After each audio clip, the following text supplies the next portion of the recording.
Assalamualaikum warahmatullahi wabarakatuh. Sampurasun. Para wargi sadayana, kumaha daramang, mudah-mudahan orang sadayana aya dina kasehatan, digampilkeun milik rezekina sareng aya dina panangtayungan Allah Subhanahu wa taala. Sareng anu nuju enging musibah mudah-mudahan disabarkeun. Dina wengi ayeuna simkuring aya hiji cariyos anu judulna Beunghar Ngipri. Beunghar Ngipri karya Kang Ardi Sulaksana. Ieu cariyos teh parantos dimuat dina majalah Mangle nomor 2886 edisi Puriding Puringkak. Ayo cuang rajengkeun we kana cariyosna anu judulna Beunghar Ngipri karya Kang Ardi Sulaksana. Siapkeun sekopina, siapkeun leuteuna, wilujeng leleson, wilujeng ngadangukeun Beunghar Ngipri.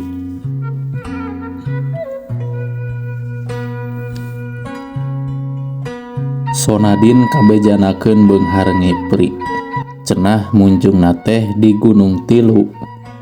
Boga pamajikan sababaraha kali hirupna teh tara lila bae.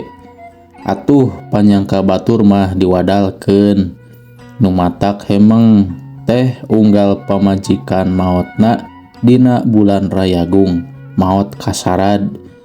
Jelema jagjag waringkas ujug-ujug gering parna isukna maot.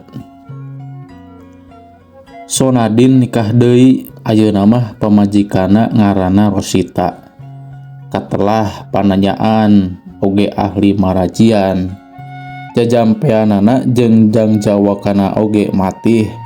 Sakurnu cenah diheureuyan bisa cager.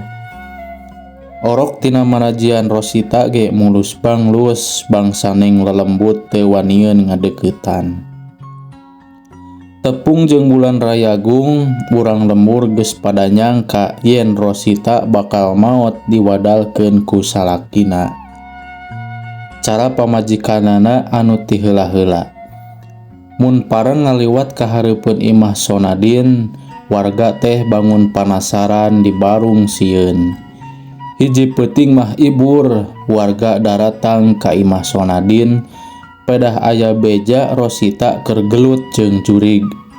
Nya we Rosita hut-het menca di tengah imah bari ngupat ngapit kai singawalang jeung ngocomong. Salah, si arek ngabelit aing mah. Si Sonadin kabogoh sia anu kudu dibelit mah, aing mah aya turunan Nabi Sulaiman. Parabat mapatkeun jangjawokan beribu ringas jeung nyambat-nyambat ka Allah sarta ka Nabi Sulaiman anu ngaratuan manusia, sato hewan jeung jin setan dina keur jumenengna. Sarerea nyarangkana Rosita teh kasarumahan. Anehna sakur nu ngadeuketan dicarek kalawan sadar. Tong deket-deket, aya kabogoh si Sonadin rek minta wadal. Jeung anehna sakur nu ngadeuketan rarasaanana asa aya nu ngagebug ku barang teuas tapi pohara tiisna mani ngajongklok. Sonadin eueuh di imah, da unggal malam Salasa jeung malam Jumaah mah numpi ngadaguan Ipri kabogohna. Kabogohna oray nu pohara gedena, kunu sejen mah teu katenjoeun, tapi ku anu bisaeun palakiahanna mah katembong, jeung ku kabogohna katenjona teh siga putri geulis.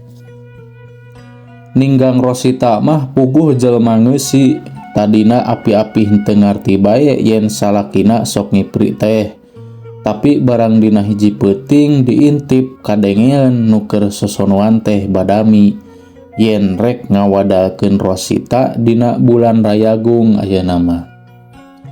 Katenjona ku Rosita mah Mang Sakib teh keur dibelit ku oray bari diletakan panona. Eta sababna jelema anu ngipri mah panona sok belek jeung cileuhan bae. Tamba eraeun sok make tas mah hideung, ari rarasaan Sonadin mah keur sosonoan jeung putri geulis. Rosita laju bebeja ka bapana, aki-aki tapi jagjag cangker, dukun lepus kasebut nama. Aki Bahar najan geus kolot kuat keneh nyadap kawung sok nyeunan gula. Lodongna sababaraha hiji imahna rada anggang ti padumukan. Ku Aki Bahar Rosita dibere kai singawalang tea kasieunaan oray. Nya kajadianana Rosita ragot hut-het jeung oray setan anu henteu katenjueun ku anu ngarogrog tea. Disarangkanna mah Rosita teh ngadadak lo aya nu nyusulan Aki Bahar. Teu loba carita aki-aki anu biasa mapai sigay teh kalacat ka para gorolang mapatkeun campe. Tuluy turun bari tatanggahan. Ana gubrag teh Sonadin ragrag tina lawang para kana palupuh. Ngudupung tuluy aduh-aduhan bari terus pakupis siganu ngalaan sabuk teu udar-udar.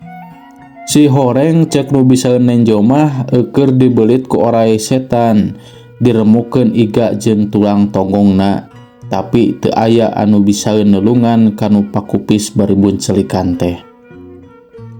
Sonadin digarotong, karasana kudu ngagotong pohara beratna, dikedengkeun di enggon, peuting eta keneh bari jeung nurugtugna janari. Sonadin maot kasarad setan jadi wadal ngipri. Jaba tininggalkeun pamajikan jeung mitoha mah estuning teu anak teu dulur da kabeh cenah diwadalkeun ka setan. Dina peuting katujuh tahlilan di imah Rosita ngaratibkeun jenatna Sonadin. Naha atuh ari bubar anu ratib Rosita keur peperen di pawon. Teu kanyahoan ti mana jolna nyaho-nyaho geus celeg we Sonadin digireuna bari ngomong. Ros, eta mah emas inten saayana banda akang ku akang dipenta.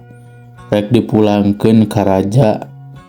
Da tadina ge akang ukur nginjem, kabeh rek dibawa. Sadiakeun bae kumpulkeun, engke malam ka-40 sabada bubar nu tahlil ku akang diteang. Pikeun maneh mah kop bae sawah balong jeung kebon rawatan, tapi mihape lamun manggih oray pacuan dipaihan, eta teh akang ngalongok babandaan. Geus ngomong kitu les bae ririwa teh leungit. Sidik cenah Sonadin henteu samar henteu pangling, beungeutna pias kanyos karemong carelong. Letahna cagak jeung huntuna karidua di hareup, jabati eta mah lemong. Papakeana cara jubah bodas sirahna gundul, ari leungeun jeung suku sisitan cara oray, ramona ngegemplek dempet. Hadena ninggangna di Rosita jalma eusian, najan pohara reuasna ge henteu sawan, jeung ongkoh tita tadi ge babacaan bae. Isukna Rosita bebeja ka bapana sabana nyadap kawung teh, peupeujeuh Aki Bahar peupeujeuh ka Rosita. Kumaha aing bae eta mah, tapi maneh ulah geruh sing getol bae dikir, maca sholawat ka Rasulullah, papatkeun doa Sulaiman jeung ayat kursi, ngaharep ke peuting 40. Kidig ka kuburan manggur lodong meunang nyocokan, tuluy ngintip deket kuburan minantuna.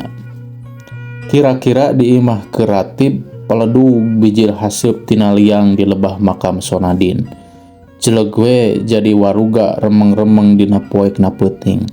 Kataksir tangtu ririwa Sonadin kalayang ririwa teh ngapak. Aki Bahar gura-giru masangkeun lodong dina lebah liang urut kaluarna ririwa. Mani kawas meunang ngukur, teu kudu neukteuk, teu kudu nyambung, lodong teh pas pisan. Tuluy cocokna dijajal geus kitu mah laju nyumput. Di imahna Rosita geus ngumpulkeun emas inten jeung duit kontan paninggalan salakina. Nya ririwa teh datang deui, Rosita teu gimir meus-meus acan. Duit mah kop bae cokot, kabeh keur maneh, ceuk ririwa. Ieu we akang mah perlu teh emas inten rek dipulangkeun kanu ngageugeuh Gunung Tilu. Di kuburan Aki Bahar geus pasang-pasang, melenghir ka ambe bau bangke, teu lila galapak aya nu turun ti awang-awang. Lebah liang peledug jadi haseup blus asup kana lodong anu di luhurna geus disamar ku taneuh. Aki Bahar mani ngajol luncat muru lodong kep ditutupan rakep peribu bacaan.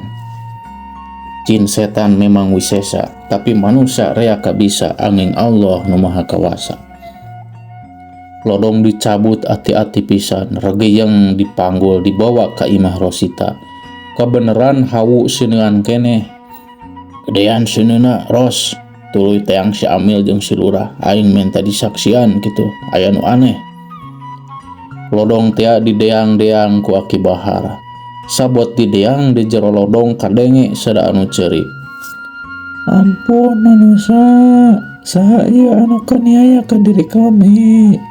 Keluarkan kami, keluarkan, ampun. Amil, Lurah, jeung tatangga arolohok nenjo polah Aki Bahar. Sadanu cerik di jero lodong beuki samar. Jin setan kena ku nyeri, tapi teu kena ku paeh nepi ka lebur kiamat. Heug sia ku aing dikaluarkeun, tapi kudu sumpah. Demi Nabi Sulaiman, muga awak kula tutung lamun kula jail kaniaya ka manusia jeung papada makhluk. Hawar-hawar nu di jero lodong teh kadenge sumpah. Tuluy minta dikaluarkeun, geus teu kawawa ku panas cenah. Aki Bahar ngalugas bedog pamagasan paranti nyadap sareng kana ge kopak. Lurah, Amil, sadayana saksian.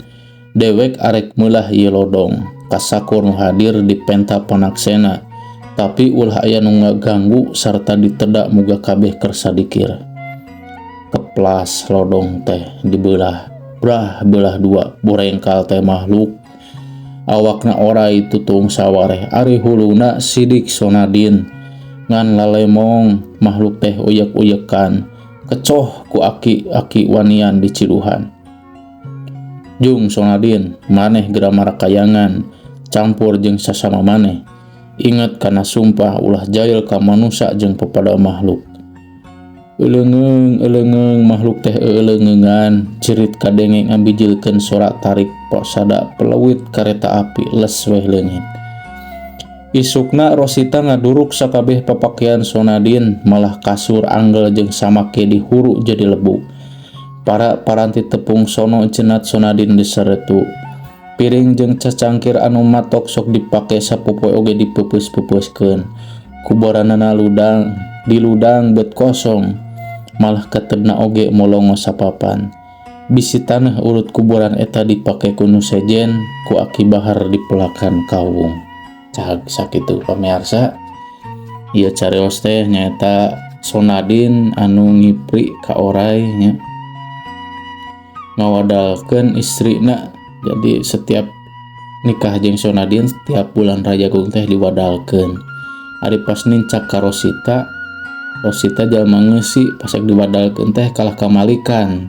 Kalah jadi Sonadin anu diwadalkeunna. Nu akhirna Sonadin teh jadi wadal jadi oray.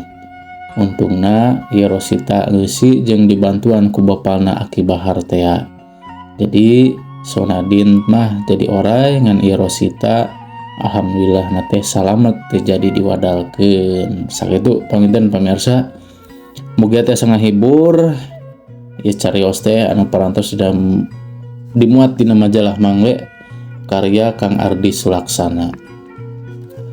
Hatur nuhun anu parantos setia manco dina Dongsun TV, mudah-mudahan nang kasayan palawargi sadayana digentosan kuno langkung-langkung ku Allah Subhanahu wa taala, anu nuju teu damang enggal didamangkeun, anu nuju dipaparin masalah mugia enggal digampilkeun masalahna direngsekeun, sareng anu nuju milari rezeki mugia Allah gampilkeun rezekina. Amin ya Allah ya rabbal alamin. Wilujeng patopang deui dina carios anu salajengna.